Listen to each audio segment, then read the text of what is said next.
Hello everyone, यदि आप भी 10वीं कक्षा के स्टूडेंट हैं और आप भी 14 फरवरी 2023 को मैट्रिक एग्जाम पेपर देने जा रहे हैं तो आज की इस वीडियो को शुरू से लेकर अंत तक ज़रूर देखिएगा। इस वीडियो में हम आप सभी को बताने जा रहे हैं 10वीं कक्षा के मैथमेटिक्स का ऐसा इम्पोर्टेंट VBI ऑब्जेक्टिव क्वेश्चन जो कि आपके मैट्रिक बोर्ड परीक्षा 2023 के लिए काफ़ी इम्पोर्टेंट है। तो चलिए फ्रेंड्स, बिना समय गवाए पहला क्वेश्चन का आंसर देख लेते हैं। है दोस्तों, आज का पहला सवाल क्वेश्चन नंबर 1 हमारा कहता है कि कॉट 60 डिग्री का मान क्या होगा। याद रखिएगा कि कॉट में जो 60 डिग्री का मान होता है वो 1/√3 होता है।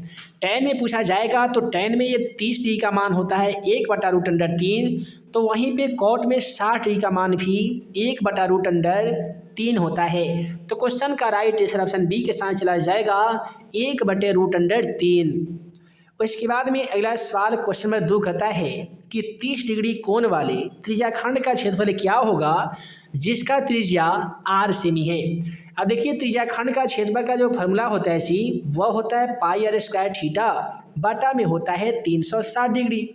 अब हम क्या करेंगे कि पाई की जगह पे हम पाई ही लिख देते हैं।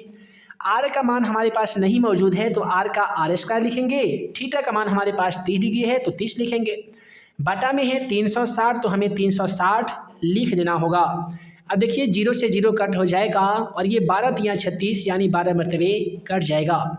तो हमें प्राप्त होगा πr² बटे 12। चलिए ऑप्शन के माध्यम से देख लेते हैं।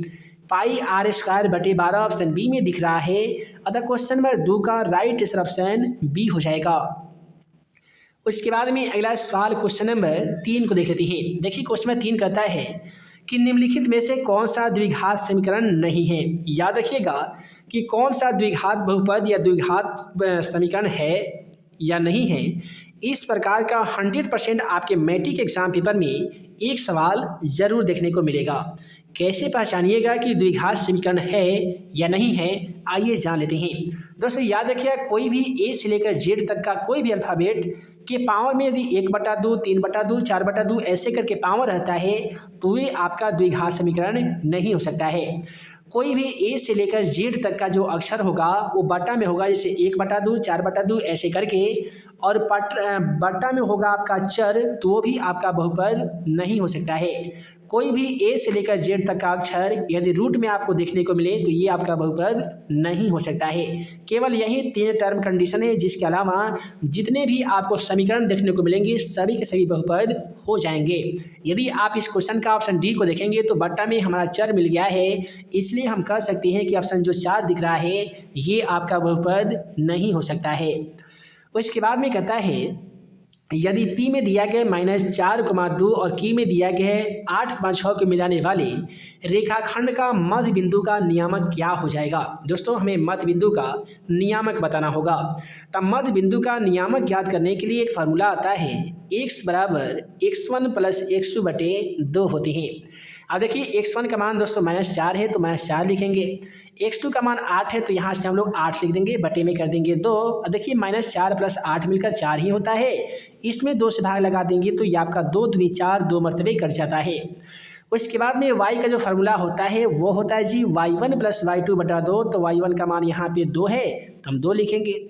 y2 का मान 6 है तो 6 लिखेंगे, बटा में हम कर देंगे 2। देखिए 6 और 2 8 हो जाएगा। 8 में 2 से भाग लगाएंगे तो 4 मरतबे कट जाएगा। तो पहला का आंसर 2, दूसरा का आंसर 4, यानी 2,4 क्वेश्चन का राइट आंसर हो जाएगा, जो कि ऑप्शन सी में दिया गया है।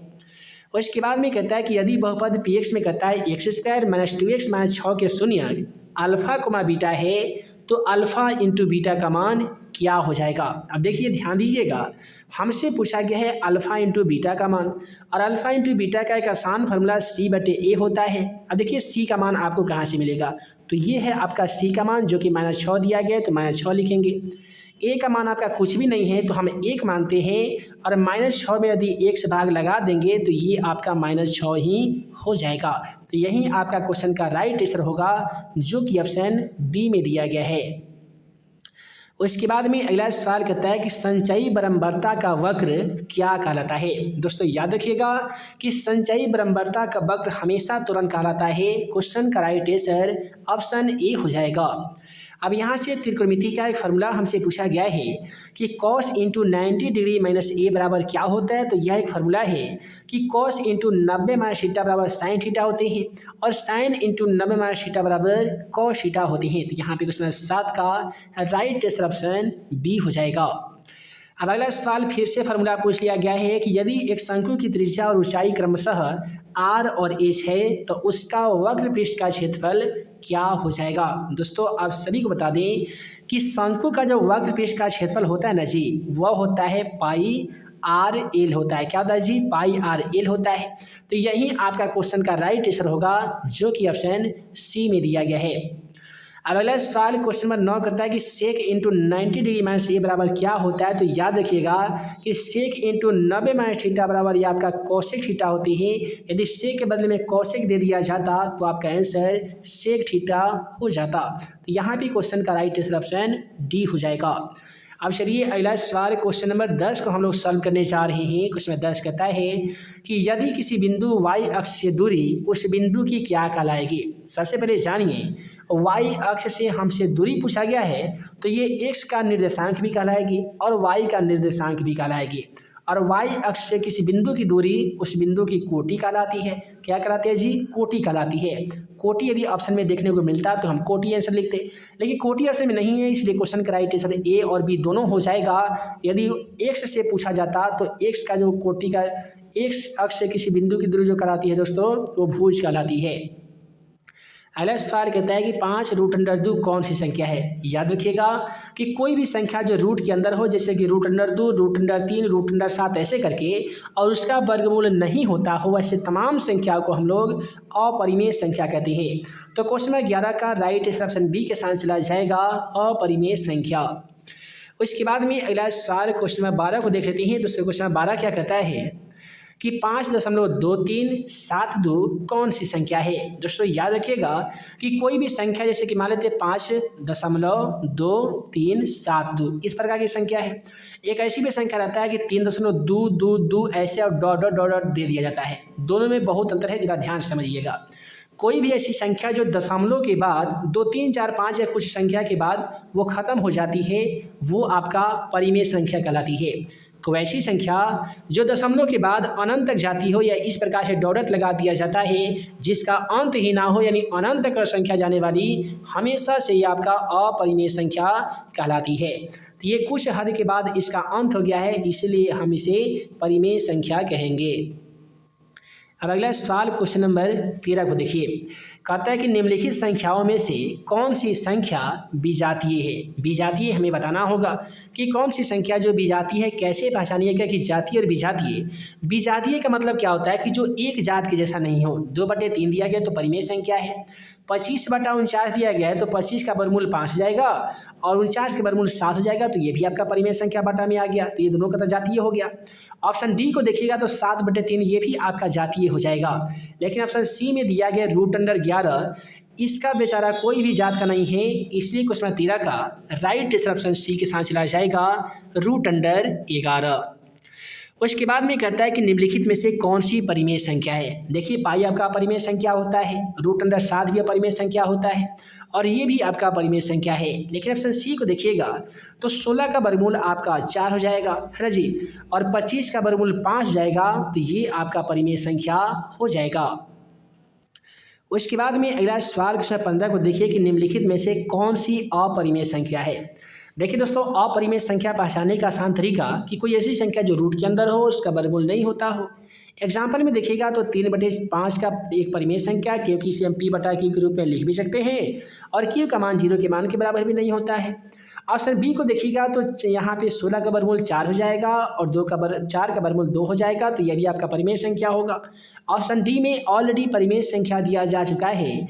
लेकिन ऑप्शन सी को देखिएगा तो √2 एक अपरिमेय संख्या है, तो इसीलिए √2/5 भी अपरिमेय संख्या हो जाएगा।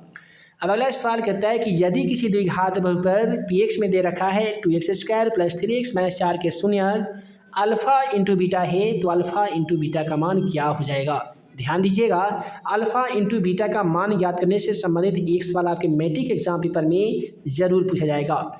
इसका आसान फार्मूला -b/a होता है और b का मान दोस्तों कितना है तो 3 है, तो माइनस इसमें लगा देंगे -3, चूँकि फार्मूला में तो माइनस दिया गया है।